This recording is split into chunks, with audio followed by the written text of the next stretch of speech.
En el día de hoy, amigo oyente, llegamos a uno de los libros más destacados de la Biblia. Y estamos seguros que usted nos ha escuchado decir esto muchas otras veces. En realidad, cuando hayamos terminado este estudio de 5 años, usted nos habrá escuchado decir esto como 66 veces porque cada uno de los libros de la Biblia es destacado en realidad. Pero este libro que tenemos ante nosotros aquí hoy es destacado en una forma un poco diferente. Y nos referimos, por supuesto, al libro de Jeremías. La mayoría de los profetas se ocultan a sí mismos y mantienen un carácter de anonimato, es decir, que ellos mismos no se proyectan a sí mismos en las páginas de las profecías. Pero aquí tenemos a un profeta cuya profecía es en gran parte autobiográfica, y por cierto que es verdadero así en muchos lugares. Hemos puesto en nuestras notas algunas de estas cosas y queremos mencionarlas brevemente para que usted se entere y conozca a este hombre al cual vamos a observar. Y vamos a tomar cada una de estas cosas separadamente. En primer lugar, él nació sacerdote en la ciudad de Anatot, al norte de Jerusalén. Segundo, él fue elegido para ser profeta antes de haber nacido. En tercer lugar, él fue llamado a profetizar cuando era muy joven. Él fue encargado por Dios para ser profeta.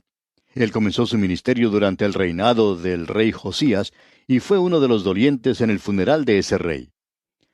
Y luego, la sexta cosa que tenemos es que a él se le prohibió casarse a causa de la época tan terrible en la que vivía. La séptima cosa que encontramos es que él nunca logró que nadie se convirtiese. Él fue rechazado por su pueblo, él fue odiado, fue golpeado, fue colocado en el cepo, fue puesto en la prisión, él fue acusado de ser traidor. Lo octavo que notamos es que su mensaje rompió su propio corazón. Noveno, él quería dimitir de su cargo, pero Dios no se lo permitió. Y décimo, él vio la destrucción de Jerusalén y la cautividad babilónica. El capitán de las fuerzas babilónicas le permitió a él permanecer en su tierra. Cuando el remanente quiso huir a Egipto, Jeremías profetizó contra eso. Él fue forzado a ir con el remanente a Egipto, y él murió en ese lugar. Según la tradición nos cuenta, él fue muerto por lapidación por el remanente. Aquí tenemos, pues, a un hombre destacado, este hombre llamado Jeremías. Se le ha llamado el profeta llorón, porque eso fue precisamente lo que él hizo. Un hombre que derramaba lágrimas la mayoría de las veces. Dios eligió a este hombre. Él tenía el corazón de una mujer y el corazón de una madre. Tenía una voz temblorosa y los ojos llenos de lágrimas. Sin embargo, él fue llamado para entregar un mensaje duro de juicio. El mensaje que él pronunció quebrantó su propio corazón. Este hombre fue un gran hombre de Dios. Sin embargo, debemos decir que ni usted ni yo elegiríamos a un hombre como este para entregar esta clase de mensaje. Por lo menos sé que yo no lo haría. Nos gustaría seleccionar a alguien que fuese duro para poder entregar un mensaje bien duro, ¿verdad? Pero Dios no eligió a una persona así. Él eligió a un hombre como este, y este mensaje quebrantó su propio corazón. Quisiéramos presentar ahora dos declaraciones en cuanto a este profeta Jeremías, declaraciones pronunciadas por hombres en el pasado. No deseamos comenzar nuestro estudio en este libro sin mencionar esto.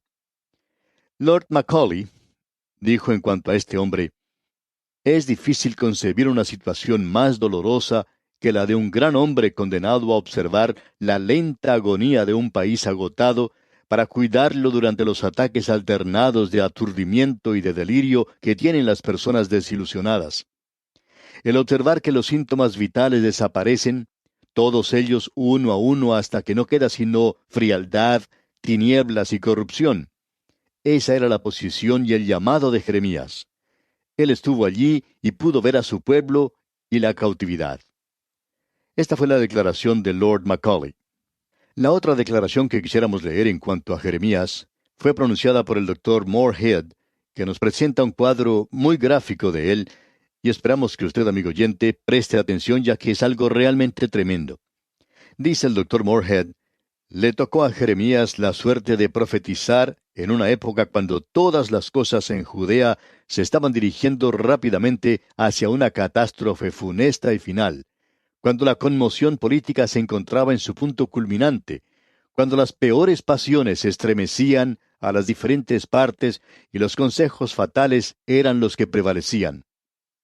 A él le tocó ponerse en el camino sobre el cual su nación se estaba precipitando hacia la destrucción. Tuvo que hacer un esfuerzo heroico para detenerlo y para hacerlo regresar, y fracasó, y fue obligado a apartarse a un lado, y ver a su propio pueblo, a quien él amaba con la ternura de una mujer, lanzarse sobre el precipicio de unas ruinas tumultuosas. Estas son las declaraciones tremendas en cuanto a este profeta.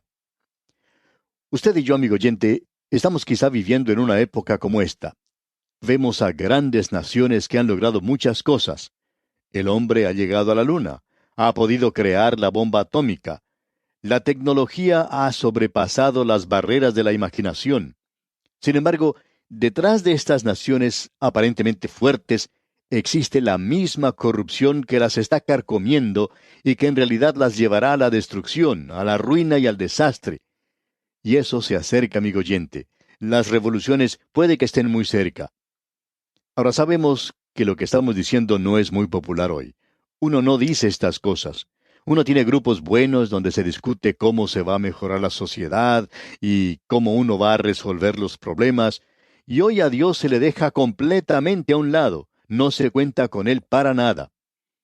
Y en el día de hoy, amigo oyente, si se hace alguna mención de la Biblia, se menciona de una forma despectiva por parte de algún incrédulo, y aquellos que son creyentes hoy, que tienen el mensaje de Dios, son empujados a un lado. Sabemos eso muy bien. Y quizá nosotros nos encontremos en la misma situación en la que se encontraba Jeremías. Y es por esa razón por la cual pensamos que este libro tiene un mensaje para nosotros hoy.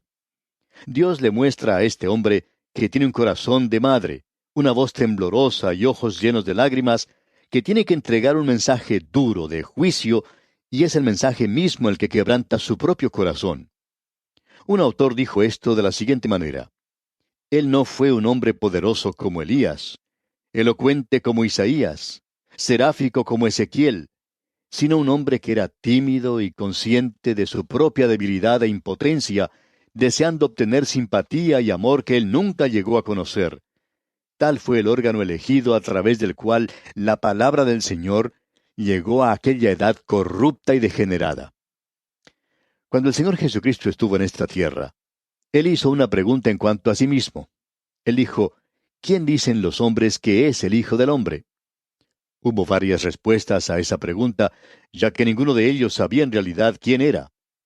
Y aquellos que no le conocían tenían ideas diferentes. Algunos pensaban que era Elías, y había ciertas razones para eso. Otros pensaban que era Juan el Bautista, y también tenían sus razones.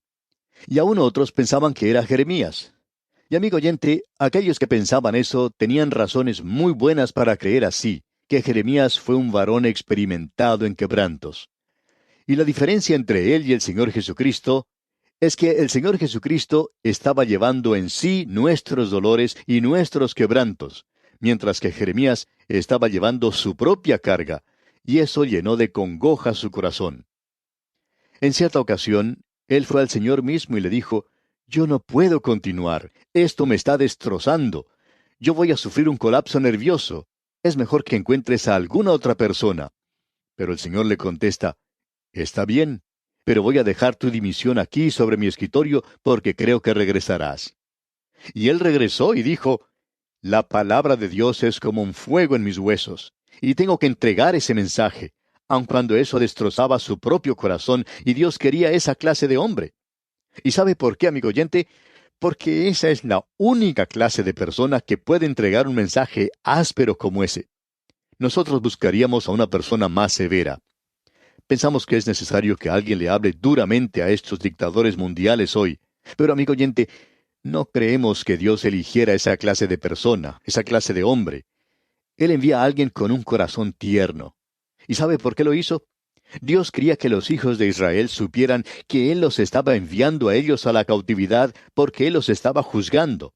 Eso estaba acongojando su propio corazón. Y como dijo Isaías: porque Jehová se levantará para hacer su obra, su extraña obra.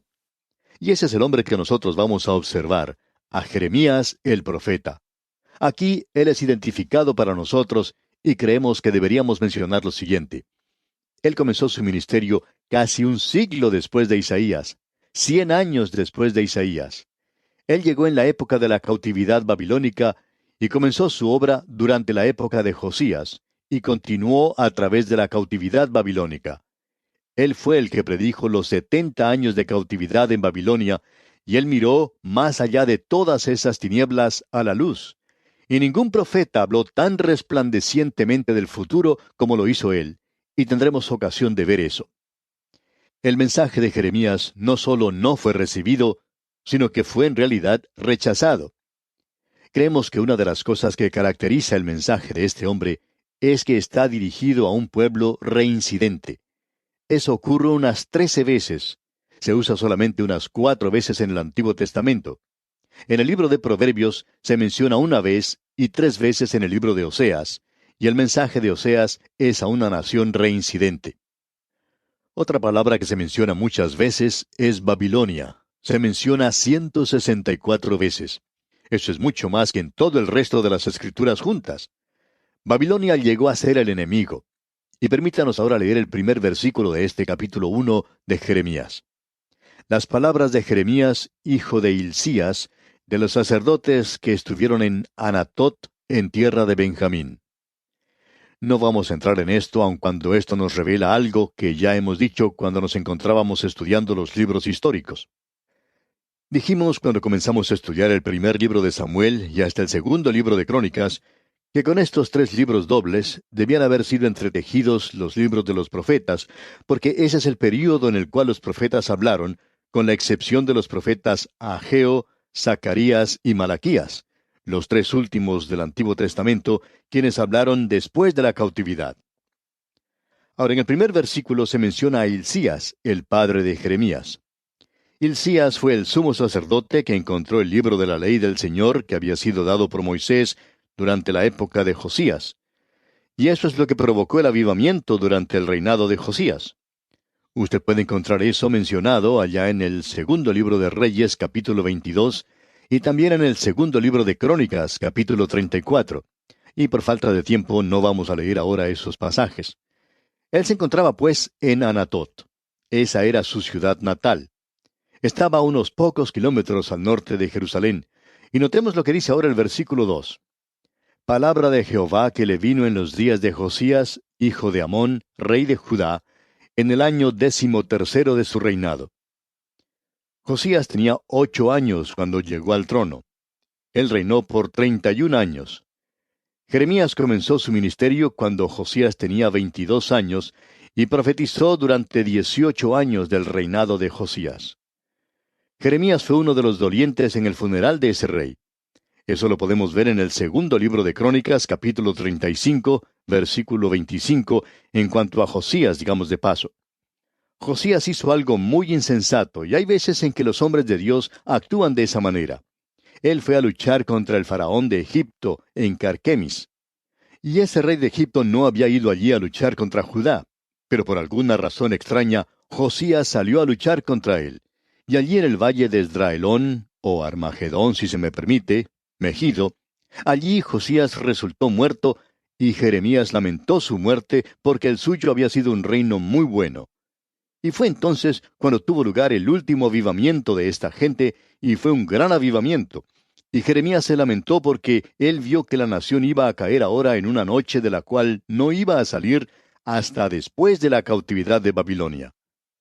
Ahora, en el versículo 3 de este capítulo 1 de Jeremías leemos: Le vino también en días de Joacim, hijo de Josías, rey de Judá, hasta el fin del año 11 de Sedequías, hijo de Josías, rey de Judá, hasta la cautividad de Jerusalén en el mes 5. Aquí se nos dice muy directamente que Jeremías comenzó su ministerio durante el reino de Josías, en el 13º año de su reinado, y que él continuó su ministerio a través de la cautividad de Babilonia. El rey Nabucodonosor había recibido un mensaje de Jeremías, y éste le dijo a su capitán: Deja que este hombre Jeremías haga lo que quiera. Si él quiere regresar con otro capitán, eso está bien. Si quiere quedarse allí, déjalo que se quede. Y eso fue por supuesto lo que sucedió, ya que Jeremías no quiso regresar con los capitanes. Ellos habían rechazado su mensaje. Ellos iban a la cautividad en Babilonia, y Nabucodonosor les daba permiso para elegir lo que quisieran hacer, así es que él permanece con aquellos pocos del remanente. Y luego, aquellos fugitivos salieron del lugar y se fueron a Egipto. Y ellos hicieron eso en contra del consejo de Jeremías, en contra de la sabiduría que él demostró. Y finalmente, aparentemente ellos le apedraron hasta causarle muerte.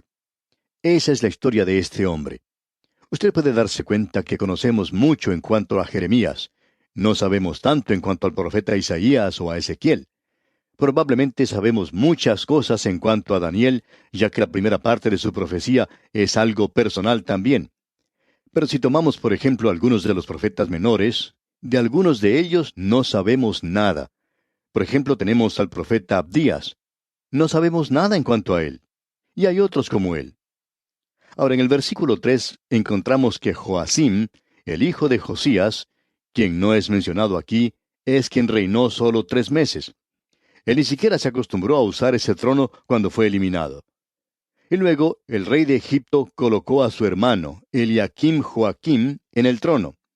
Este reinó por 11 años. Y Jeremías le advirtió que no se rebelara contra Nabucodonosor, el rey de Babilonia, pero él hizo eso.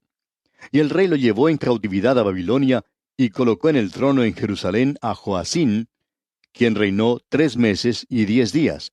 Y él es mencionado aquí porque él ni siquiera se acostumbró a ese trono cuando tuvo que ser eliminado. Nabucodonosor le tomó cautivo y le llevó a Babilonia y ubicó a Sedequías, el hermano de su padre, en el trono, y éste reinó 11 años, y es mencionado aquí. Luego, Sedequías se rebeló, y Nabucodonosor vino y destruyó a Jerusalén, y dio muerte a su hijo, le sacó sus ojos, y le llevó cautivo a Babilonia.